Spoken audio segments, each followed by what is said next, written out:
우리의 신앙생활에 있어서 이 믿음이라는 것은 굉장히 중요합니다. 복음을 누릴 수 있는 유일한 키는 믿음입니다. 여러분들 하나님을 믿으시나요? 기적이 일어난 것입니다. 우리가 하나님을 믿게 되었다는 것이 기적입니다. 아멘. 여러분 언제부터 예수님 믿으셨어요? 어떻게 예수님 믿게 되셨습니까? 이 세상 그 누구보다 예수님을 믿을 수 없는 분들이 바로 여러분들이었습니다. 설명이 안 되는 거예요. 하나님의 은혜라는 표현밖에는 설명이 안 되는 것입니다. 믿음은 우리를 움직이게 합니다. 장황하게 설명할 필요가 없습니다. 믿음은 나의 삶을 통해 드러나기 때문입니다. 굳이 많은 말 하지 않아도 그의 삶이 그의 믿음을 말해주는 것입니다. 숨길 수가 없습니다. 여러분의 삶을 보면 여러분의 믿음이 드러납니다. 여러분의 삶을 통해 여러분은 여러분의 믿음을 말하고 있는 것입니다. 어떤 내용에 감동받는 게 믿음이 아니라 그 진리에 나의 삶이 드려지는 것까지가 믿음입니다.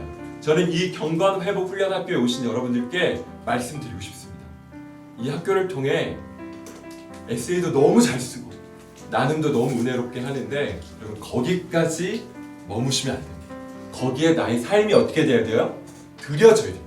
자, 믿음은 관계다. 자, 너무나도 많은 사람들이 믿음을 하나님과의 관계 안에서 이해하지 않고요. 천국 가는 어떤 조건, 믿음은 그렇게 어떤 조건이나 수단에 국한되지 않아요.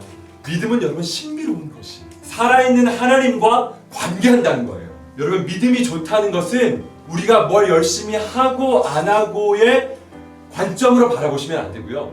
하나님과의 관계가 살아있는 것이 믿음이 좋은 것입니다. 그렇기 때문에 믿음 복잡하지 않아요. 하나님 사랑하면 끝나요, 여러분. 그렇기 때문에 우리의 원수 사탄은 하나님과의 관계를 깨뜨리기 위해서 우리를 공격합니다. 하나님과의 관계를 희미하게 하고 단절시키는 이 모든 것들이 원수의 공격으로 우리가 이해하셔도 되겠습니다. 여러분과 하나님과의 관계를 희미하게 하는 것이 무엇입니까? 여러분 그것을 배격하십시오. 사역자라고 없을까요? 선교사라고 없을까요? 이 정도는 괜찮겠지 하며 허용하고 있는 깨어 있으십시오. 그리고 그것에 대하여 싸워야 합니다. 실제적인 영역입니다. 그것은 우리에게 너무나 가까이 있습니다. 그것이 여러분들에게 소중한 것입니까? 그것과 예수 그리스도를 비교하십시오. 그것이 여러분에게 꼭 필요한 것입니까? 그것과 예수 그리스도를 비교하십시오. 그리스도보다 못하다면 여러분 과감하게 포기할 수 있는 은혜가 있기를 바랍니다. 여러분이 필요한 것은 예수 그리스도입니다. 그리스도를 소유하십시오. 예수 그리스도를 전부로 취하십시오. 그것이 믿음의 삶을 사는 성도들의 삶입니다. 믿음의 삶은요 이런 삶이에요. 보이지 않는 실제를 대하는 삶이다. 보이지 않는 실제는 하나님이십니다. 그분의 약속입니다. 그분의 나라입니다. 우리는 우리 앞에 마음을 짓누르는 큰 산과 큰 바위만을 볼 것이 아니라 그 너머에 계신 하나님을 믿음으로 보아야 합니다. 우리에게는 살아계신 하나님이 계시고 그분의 말씀이 있고 십자가의 복음이 있단 말이에요. 여러분 세상은 보아야 합니다. 우리의 믿음을 보아야 합니다. 믿음의 삶에 있어서 여러분들이 꼭 기억하셔야 되는 한 문장이 있습니다. 한 문장. 진리가 결론이 되게 하라. 그 진리가 결론이 되는 삶이 믿음의 삶입니다. 진리가 결론이 된다는 것은요. 진리가 그렇다고 하면 이 마침표를 찍는 것입니다. 십자가? 여기 진짜 위험한 거예요. 컴마 물음표는 찍으면 안 돼요. 진리는 그렇지만요. 선교사님 상황이 그렇지 않아요. 진리는 분명 그렇지만 제 감정이 그렇지 않다고요. 진리는 그렇지만 어떻게 그렇게만 해요. 우리의 삶의 결론이 뭐였는지 아세요? 내 감정이었어. 내 계산이 결론이었어. 내 경험이 결론이었어요. 항상. 믿음의 삶이 뭐야? 믿음은 어떻게 사는 거야? 명쾌한 답을 드리겠습니다. 진리가 결론이 되게 하십시오. 단순한 문장이지만 여러분 이 문장을 마음으로 받으십시오. 진리의 마침표를 찍으십시오. 묵상을 통해 황홀한 만찬과 같은 성경 통독을 통해 진리를 주목할 때 우리의 걸음은 힘차고 견고하게 전진할 수 있는 것입니다. 살아계신 하나님을 믿는 우리의 내면의 활동은 반드시 순종으로 드러나게 되어 있습니다. 제 모습을 봐도 제가 너무 못난 거예요. 그냥. 그렇게 마음이 막 낙담되고 어깨가 축 처지고 의기소침해지는 거예요, 제 자신. 근데 그렇게 낙담되고 마음이 의기소침해지면 정말 이상하게 제 안에서 이런 고백이 나왔어요. 그러니까 믿음으로 하자. 그러니까 믿음으로 하는 거지. 그러니까 믿음으로 해보자. 한두 목의 한 고백이 아니었어요. 내주하시는 성령 하나님이 제 믿음을 붙들어 주셨다고 생각해요. 여러분들께 말씀드립니다. 여러분, 믿음으로 합시다. 믿음으로 합시다. 저는요, 제가 믿음으로 하면 제가 아주 막 기름 부으심이 임하고 아주 잘 이렇게 막 인도하게 될 줄 알았는데요. 하지만 주님은 믿음으로 한 그 결과로 나타나는 열매를 기뻐하시는 게 아니라 우리의 그 믿음 자체를 기뻐하십니다. 여러분, 믿음으로 나아가십시오. 믿음으로 하십시오. 또 믿음으로 하십시오.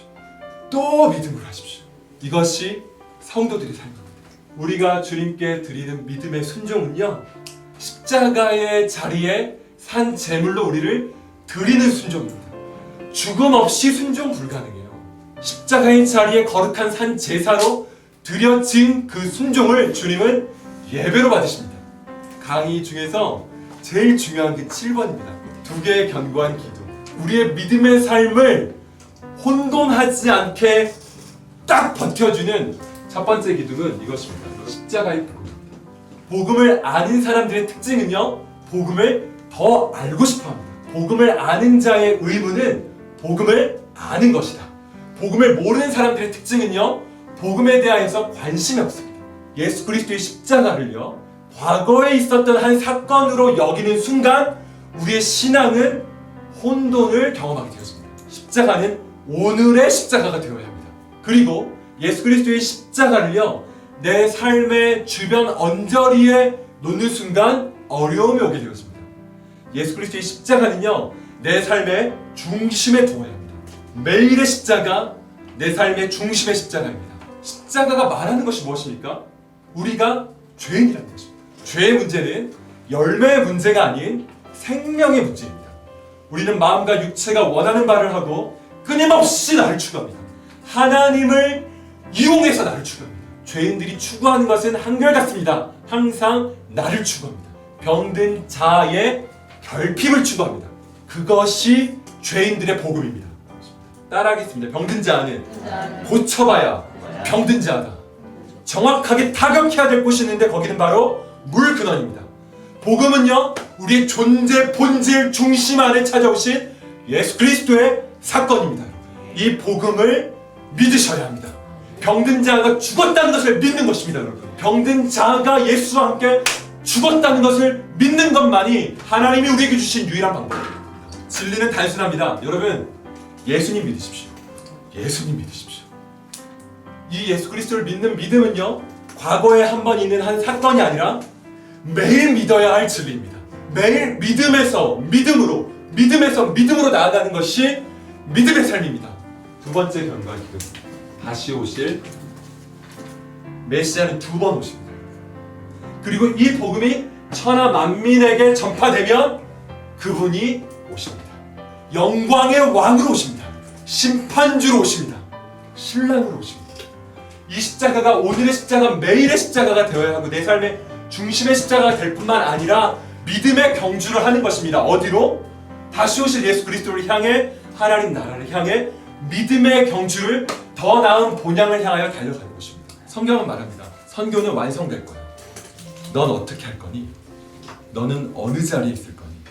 우리는 이 믿음의 경주의 끝에서 예수님 품에 안기게 될 것입니다. 이 경주를 하고 그 결승점에 계시는 예수님 품 안에 안기게 될 것입니다.